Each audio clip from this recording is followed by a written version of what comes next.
আসসালামু আলাইকুম। ওয়ালাইকুম আসসালাম রহমতুল্লাহ। তো কি বিষয় নিয়ে আলোচনা করতে চাচ্ছেন হুজুর?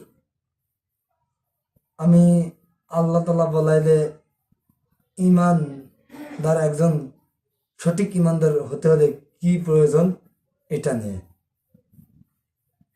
আল্লাহ রাব্বুল আলামিন বলছেন, তুমি যদি ইমানদার হতে চাও সর্বপ্রথম তোমাকে আমি পরীক্ষা করব। কেমন? আল্লাহ রাব্বুল আলামিন সূরা বাকারার 2 নম্বর পৃষ্ঠাতে বলেছেন যে وَلَنَبْلُوَنَّكُمْ بِشَيْءٍ مِّنَ الْخَوْفِ وَالْجُوعِ وَنَقْصٍ مِّنَ الْأَمْوَالِ وَالْأَنفُسِ وَالثَّمَرَاتِ। আল্লাহ তাআলা প্রথমে বলছেন وَلَنَبْلُوَنَّكُمْ بِشَيْءٍ مِّنَ الْخَوْفِ, তোমাদেরকে আমি ভয় ও ক্ষুধা দিয়ে পরীক্ষা করব।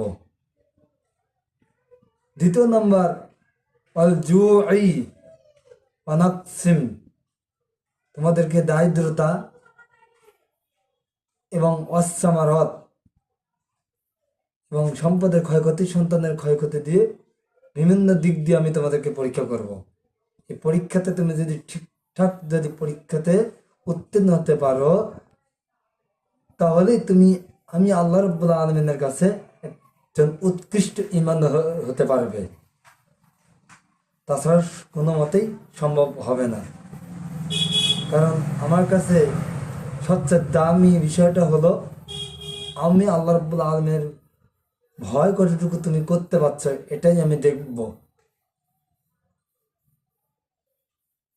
ওকে দাওনা আলহামদুলিল্লাহ রাব্বিল আলামিন।